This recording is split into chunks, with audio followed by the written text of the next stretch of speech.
Assalamualaikum warahmatullahi wabarakatuh. Selamat sore, salam sejahtera bagi kita semuanya. Om Swastiastu, Namo Buddhaya, salam kebajikan. Nama saya perkenalkan Dr. Muhammad Noval Arifianto, sering dipanggil Pak Noval.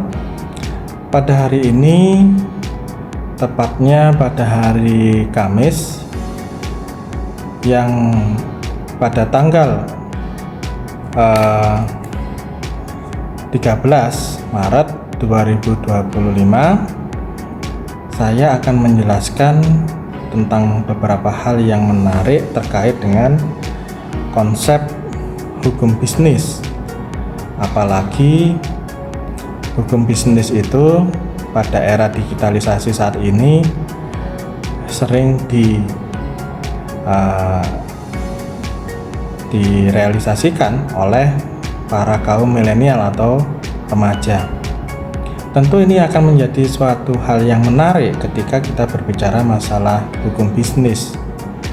Maka pada pertemuan yang pertama ini kita akan mengupas tentang relevansi hukum terhadap bisnis. Nah, apa yang perlu kita pelajari dalam hal apa relevansinya hukum dengan bisnis? Tentu dalam berbagai aspek kehidupan yang terkait dengan bisnis, atau bahkan bisnis konvensional, atau bahkan bisnis digital, diperlukan semacam aturan-aturan yang bersifat itu mengikat, bersifat memaksa, dan diatur oleh undang-undang. Tentu apa yang mendasari hal itu adalah bahwa negara kita negara hukum, yang mana dalam proses pelaksanaan hukum yang berlaku tentu sudah pasti jaminan perlindungan hukum terhadap subjek hukum ataupun orang, personal ataupun persekutuan itu juga menjadi suatu jaminan kepastian hukum di dalam melindungi produk-produk hukum yang berlaku di Indonesia, terutama di Republik ini. Nah, pemahaman yang seperti apa relevansinya hukum dalam kaitan bisnis? Tentu, apa itu hukum?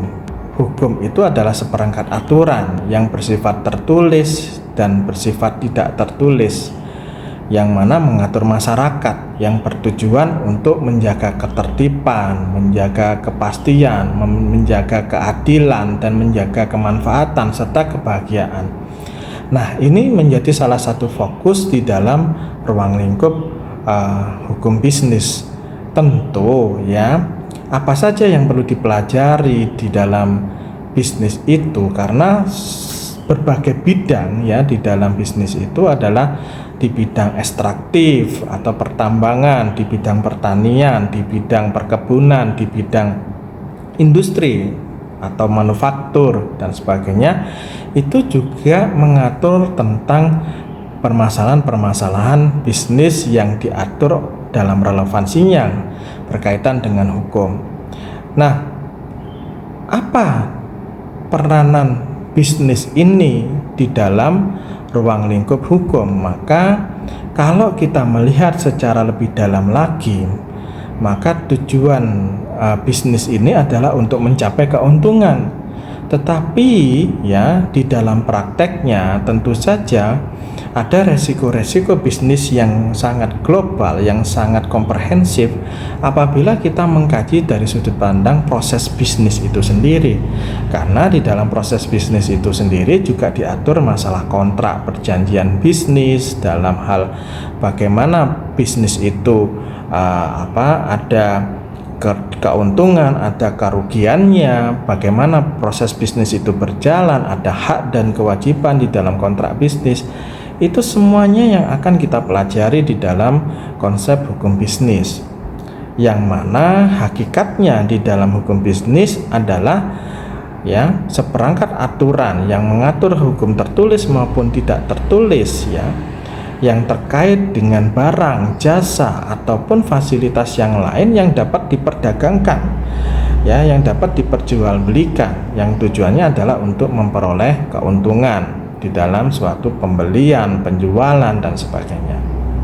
Nah, dengan demikian, maka ruang lingkup bisnis itu bisa dikatakan bisa berdimensi ruang lingkup publik, ataupun misalkan bisa berdimensi dalam ruang lingkup privat.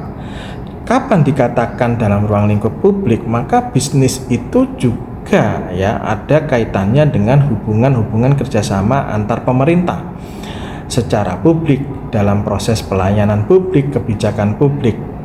Tentu bisnis, misalkan Anda tahu di rumah sakit kan ya, maka produk-produk rumah sakit itu juga menjadi salah satu pelayanan publik dalam unsur bisnis dengan pemerintah dalam menjamin suatu kepastian hukum untuk memperoleh keuntungan yang maksimal.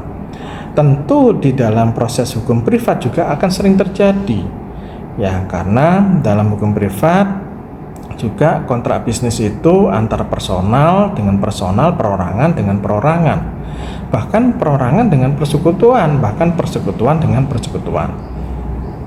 Nah, apa entry point-nya Pak yang bisa dipergunakan dalam rangka fungsi hukum bisnis ini? Maka fungsi hukum bisnis dalam suatu kegiatan bisnis tentunya adalah sebagai salah satu syarat hak dan kewajiban bagi setiap warga negara untuk memperoleh suatu keuntungan barang maupun jasa maupun fasilitas yang lain yang dapat diperjualbelikan dengan konsep kontrak maupun perjanjian-perjanjian ataupun peraturan perundang-undangan yang berlaku di Indonesia. Tentu ya harus ada penjual ataupun pembeli, harus ada distributor, harus ada keagenan dan sebagainya yang nanti juga akan dibahas di dalam ruang lingkup bisnis.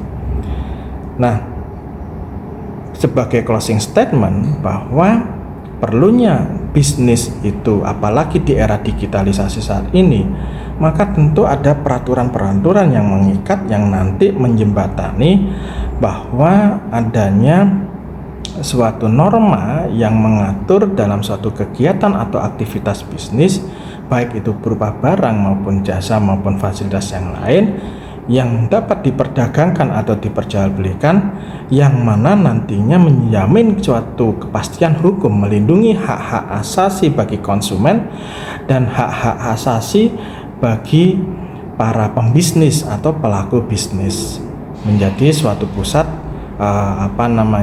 menjadi suatu pusat hak dan kewajiban bagi setiap warga negara untuk memberikan suatu peluang bisnis pada era digitalisasi saat ini. Itu saja yang mungkin bisa saya sampaikan. Terima kasih, semoga bermanfaat bagi kita semuanya ya. Akhirul kalam, wassalamualaikum warahmatullahi wabarakatuh.